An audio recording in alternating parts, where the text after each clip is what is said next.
ولم يكن له كفوا أحد. وقال في موضع آخر: إن الله لا يغفر أن يشرك به ويغفر ما دون ذلك لمن يشاء ومن يشرك بالله فقد افترى إثما عظيما. وقال النبي صلى الله عليه وسلم: يا أبا هريرة إن قتلت أو حرقت لا تشرك بالله. ذات و صفات میں یکتا ہے تو اے واحد مطلق، ذات و صفات میں یکتا ہے تو اے واحد مطلق، نہ کوئی تیرا ثانی ہے نہ شریک تیرا، یہاں بھی تو وہاں بھی تو، پتہ چلا نہیں آج تک کہیں تیرا. یوں تو اس قادر و قیوم کی رحمت ہے عام، یوں تو اس قادر و قیوم کی رحمت ہے عام، پر مقدر سے ملا کرتا ہے توحید کا جام. دانشوران قوم آج دنیا کے چپے چپے سے اپنے حق کی طلبگاری کی آوازیں سنائی دے رہی ہیں. ہر شخص کو ایک دوسرے سے یہی شکوہ ہے کہ میرے حقوق ادا کیوں نہیں کرتا. چنانچہ والدین کو شکایت ہے اولاد سے کہ وہ ان کی اطاعت و فرما برداری کیوں نہیں کرتی. اسی طرح اولاد کو شکایت ہے والدین سے، ایک حاکم کو شکایت ہے اپنی رعایا سے، اور تعجب تو یہ کہ رعایا بھی خوش نہیں اپنے حاکم سے. ہمیں غور کرنے سے معلوم ہوتا ہے کہ ہم اپنے حقوق حاصل کرنے کے لیے کس قدر دوڑ دھوپ کرتے ہیں، پھر بھی اگر ہم کو ہمارے حقوق نہ ملے تو ہم کو کس قدر تکلیف ہوتی ہے. اور پھر شکوہ شکایت کے لیے جانے کیسے کیسے الفاظ استعمال کرتے ہیں. مگر وہ ذات جو خالق الارض والسماوات ہے، جس کے قبضہ و تصرف میں ہر چیز ہے، دنیا کا یہ کارخانہ ہمہ وقت جس کے سامنے ہے، ہر جگہ وہ ذات موجود ہے. دنیا کے چپے چپے پر، کائنات کے ذرے ذرے پر وہ ذات حکومت کرنے والی ہے. وہ ذات جو جانتی ہے تحت الثری کے نیچے کی چیزوں کو بھی اور آسمان سے اوپر کے حالات کو بھی. وہ ذات جو ہمیشہ سے ہے اور ہمیشہ رہے گی. کسی شاعر نے کہا ہے: نہ یہ گلشن رہے گا نہ اس کا رنگ و بو باقی، نہ یہ گلشن رہے گا نہ اس کا رنگ و بو باقی، سبھی کچھ اس کا فانی ہے فقط ہے تو ہی تو باقی. کیا وہ ذات ہم سے اپنے حقوق کا مطالبہ نہیں کرتی؟ کیا کبھی تم نے اس بات کی فکر کی کہ اس کے وہ حقوق جو ہم پر عائد ہوئے ہیں ہم نے ان کو کیوں ادا نہیں کیا؟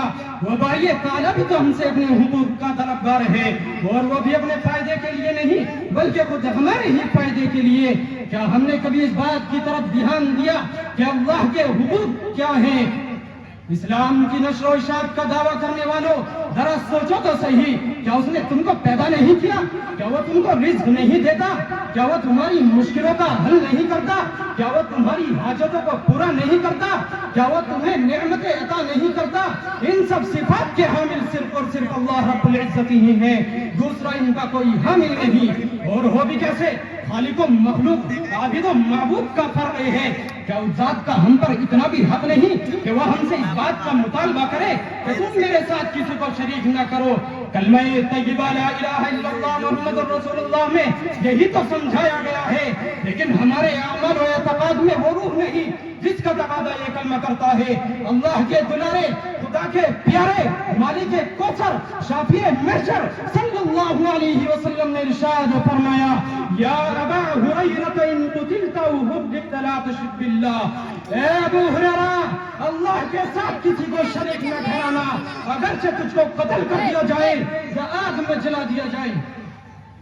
کتنی سختی کے ساتھ آپ علیہ الصلوۃ والسلام نے منع فرمایا، لیکن آج وہ زمانہ آ گیا جس کے بارے میں آپ صلی اللہ علیہ وسلم نے فرمایا تھا کہ ایک زمانہ آئے گا کہ لوگ شرک کریں گے مگر ان کو پتہ بھی نہ چلے گا کہ ہم شرک کر رہے ہیں. فرمایا ایک وقت ایسا آئے گا کہ شرک کی چال چیونٹی کی چال سے بھی زیادہ باریک ہوگی. مطلب یہ ہے کہ بے آواز ہوگی، یہ پتہ ہی نہ چلے گا کہ ہم کے لوگ شرک کر رہے ہیں. شرک کسے کہتے ہیں میرے عزیز بھائیوں؟ جس چیز کا مطالبہ پروردگار سے ہوتا ہے، جس چیز کی امید اللہ سے ہوتی ہے، غرض یہ کہ جن چیزوں کے مانگنے کا تعلق اللہ سے ہوتا ہے اگر ان چیزوں کو کسی انسان سے مانگے تو یہ شرک ہوگا. اگر کسی بت سے یا کسی بزرگ کی قبر پر جا کر کچھ مانگے تو یہ شرک ہوگا.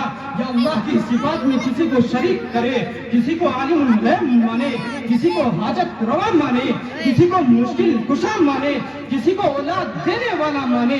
رسول اللہ صلی اللہ علیہ وسلم کا دم بھرنے والوں, شرک اسی کا نام نہیں کہ بتوں کو اللہ کا شریک ٹھہرایا جائے یا دیوی دیوتا کی پوجا کی جائے, بلکہ شرک نام ہے اللہ کی ذات و صفات میں کسی بھی چیز کو شریک ٹھہرانے کا.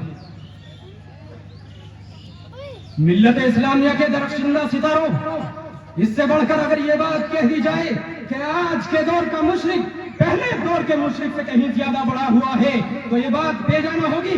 قرآن پاک کیا ہی خوب انداز میں اس کا نقشہ کھینچتا ہے.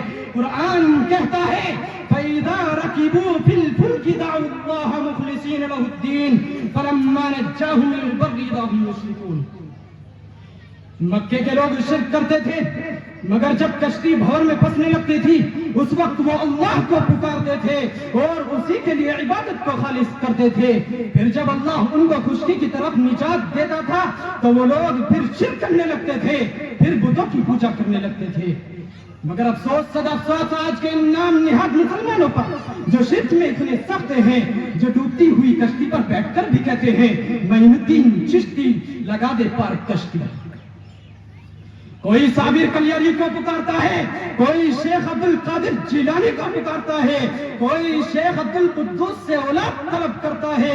حالانکہ قرآن کہتا ہے قُلْ أَنَدْعُو مِن دُونِ اللَّهِ مَا لَا يَنفَعُنَا وَلَا يَضُرُّنَا. اے محمد صلی اللہ علیہ وسلم آپ کہہ دیجئے کیا ہم پکارے اللہ کے سوائے ایسی چیزوں کو جو ہم کو نہ نفع پہنچائے اور نہ نقصان پہنچائے. مطلب یہ ہے کہ اس وحدہ لا شریک کے علاوہ کوئی ذات نفع و نقصان کی مالک نہیں.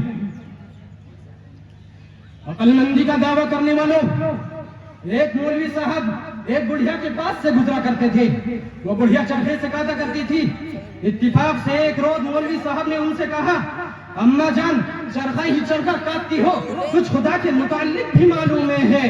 بڑھیا نے جواب دیا ہاں میرا خدا وہ ذات ہے جو اس عالم کے نظام کو برقرار رکھے ہوئے ہے. وہ ذات جو وحدہ لا شریک ہے وہ اپنے وجود میں یکتا ہے. مولوی صاحب نے ان سے کہا بوڑھی اماں آپ کے پاس کیا ثبوت ہے کہ ایک ذات عالم کو برقرار رکھے ہوئے ہے. بڑھیا نے کہا ہاں ان دونوں باتوں کی میرے پاس دلیل موجود ہے. پھر چرخے کو ہاتھ سے چلا کر کہا اے مولوی صاحب میرے چرخے کو دیکھ, میں اس کو چلا رہی ہوں تو چل رہا ہے, اب میں اس کو چلانا چھوڑ دیتی ہوں تو یہ بند ہو جاتا ہے.